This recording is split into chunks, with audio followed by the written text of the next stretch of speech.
El 11 de junio, a las 4 de la tarde, el Estadio Ciudad de México, el que toda la vida conociste como el Azteca, recibió a 87.000 personas para ver el partido inaugural del Mundial.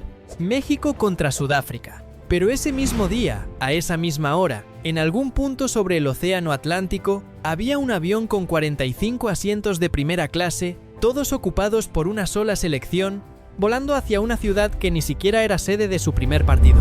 ¿Por qué un equipo viajaría a un lugar donde no va a jugar? La respuesta tiene que ver con algo que pasa semanas antes de cualquier partido, y que decide más resultados de los que crees. Y vamos a llegar a ella. Pero primero, tienes que entender algo importante. Porque cuando escuchas que 48 selecciones llegan a México, suena como si fuera una sola cosa que pasa un solo día. Y eso es justo lo que todo el mundo piensa. Pero aquí descubrirás toda la verdad. En realidad son 4 operaciones completamente distintas, que no viajan juntas, que no llegan en las mismas fechas y que ni siquiera dependen de las mismas personas. Los jugadores, el material médico, los balones oficiales y el césped del estadio. 4 piezas que tienen que estar listas al mismo tiempo el 11 de junio, pero que llegaron a México por caminos completamente separados, algunas con meses de diferencia entre ellas. Y lo primero que tienes que entender es esto. La pieza que llegó primero a México, por mucho, no fue ningún jugador, fue el césped. Y llegó casi 2 años antes que el resto. El Estadio Azteca fue cerrado desde el 2024, con motivo de la Copa del Mundo. Y mientras tú seguías viendo partidos de liga normales en otros estadios, ahí, en Santa Úrsula, ya estaban arrancando el césped del estadio más histórico de México. Parece fácil, pero hay un problema que nadie menciona. Un césped natural normal no soporta el ritmo de un mundial. Entre entrenamientos, partidos, eventos previos y el desgaste de un calendario apretado, un césped 100% natural se destruiría antes de llegar a los cuartos de final. Y nadie quiere jugar en un campo en mal estado como ya hemos visto otras veces. Por eso la solución no fue plantar pasto nuevo, fue construir un sistema completamente distinto. El césped donde México y Sudáfrica inauguraron el Mundial 2026 sufrió una renovación capital con la instalación de un pasto híbrido 95% natural y 5% de fibras sintéticas, con un sofisticado sistema de riego, succión de agua e inyección de aire al nivel de los mejores estadios del mundo. 5% de fibra sintética no parece mucho, pero esas fibras están entrelazadas entre las raíces del pasto natural, como una malla invisible que sostiene cada mata de hierba en su lugar.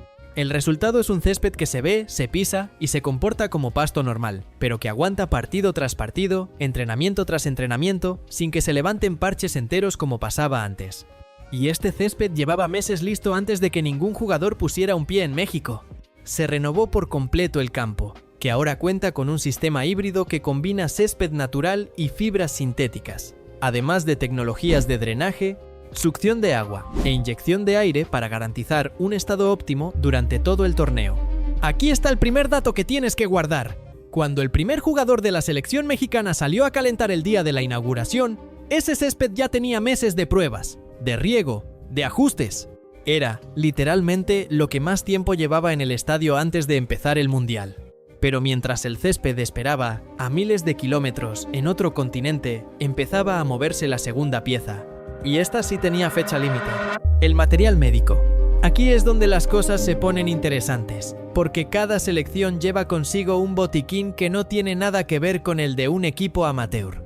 Hablamos de desfibriladores, equipo de inmovilización para fracturas, medicamentos, material que, en cualquier aeropuerto del mundo, activaría todas las alarmas.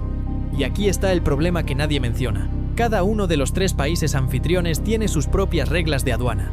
Los operadores logísticos enfrentan además 3 marcos regulatorios distintos, con controles aduaneros, permisos de tránsito y requerimientos de seguridad específicos para cada país.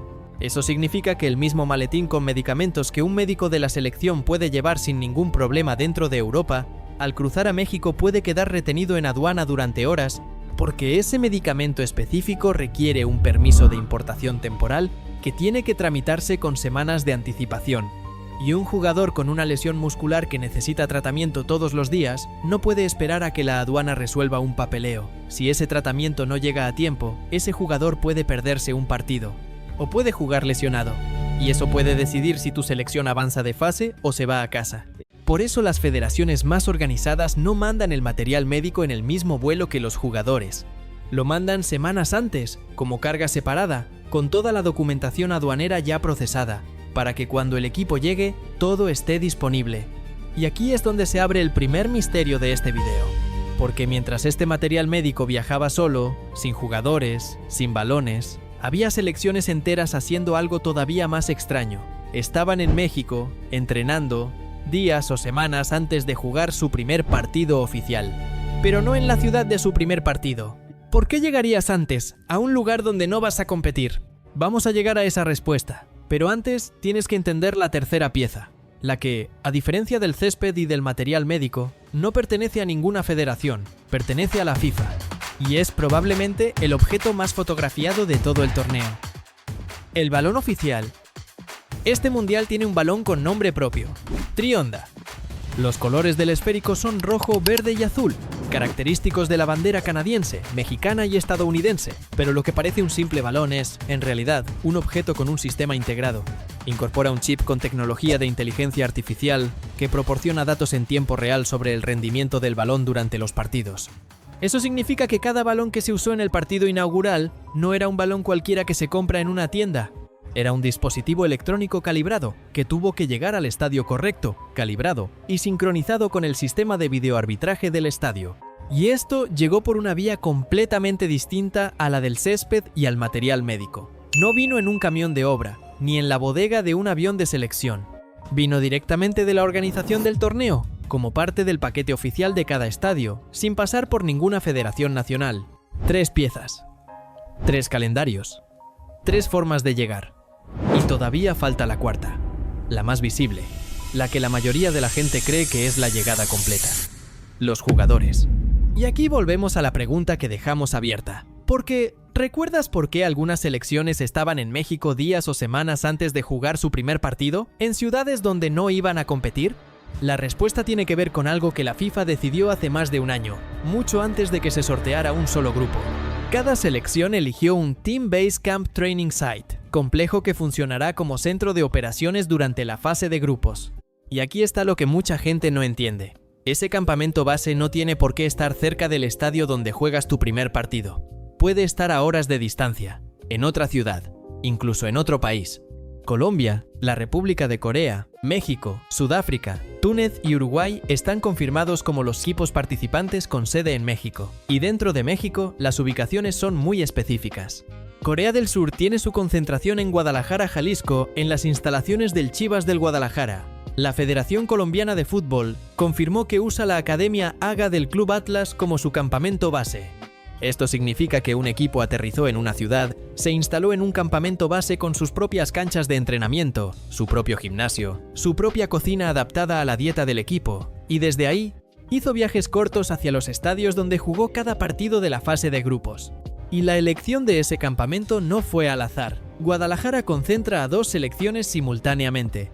La razón es simple: infraestructura deportiva de élite y una altitud de 1.500 metros sobre el nivel del mar.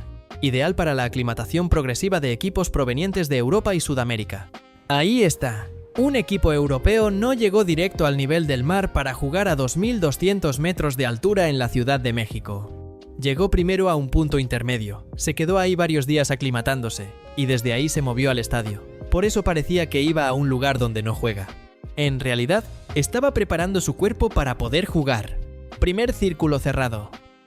Y aquí está el segundo misterio, el que conecta absolutamente todo lo que has escuchado. Porque cuando los jugadores finalmente llegaron a México, no llegaron en clase comercial, sentados como cualquier pasajero. Transportar a una selección nacional a un torneo importante requiere más que un simple viaje en avión. Las federaciones contrataron vuelos charter completos, configurados específicamente para equipos de entre 25 y 40 jugadores, más el cuerpo técnico, el personal médico y el personal administrativo. Y la diferencia entre volar charter o volar en clase comercial no es solo de comodidad, es física. Las selecciones que cuenten con vuelos charter y equipos médicos especializados podrán activar protocolos de compresión, estimulación eléctrica y ajuste nutricional durante el trayecto. Las que vuelen en clase comercial enfrentarán condiciones mucho más adversas. Piénsalo así: un jugador que vuela 12 horas en un asiento normal, sin poder estirar las piernas, sin poder hacer un protocolo de recuperación muscular durante el vuelo, Llega a México con las piernas hinchadas y el cuerpo en modo de supervivencia. Un jugador que vuela en un charter con camillas, fisioterapeutas y máquinas de compresión llega prácticamente listo para entrenar al día siguiente. Y este charter, con jugadores ya aclimatados a la altura porque pasaron días en su campamento base, aterrizando en una ciudad donde el material médico ya llevaba semanas esperando, ya nacionalizado, ya disponible, sobre un césped que llevaba casi 2 años de preparación, con un balón que llegó por su cuenta, sin pasar por ninguna de estas 4 cadenas, es lo que terminó convergiendo el 11 de junio, a las 4 de la tarde, en el Estadio Ciudad de México. 4 operaciones, 4 calendarios, 4 orígenes distintos. Ninguna empezó el mismo día, ninguna dependía de la otra, y sin embargo, todas tuvieron que estar exactamente listas en el mismo segundo. Y la próxima vez que veas a un jugador correr sobre ese césped, sabrás que ese pasto bajo sus pies llegó casi 2 años antes que él, que ese balón con chip integrado nunca pasó por la maleta de ningún futbolista, y que ese cuerpo que no llegó hinchado de un vuelo de 12 horas pasó antes por una ciudad completamente distinta, preparándose para poder estar ahí. 4 historias separadas que la mayoría de la gente, en el estadio o en su casa, vio como una sola.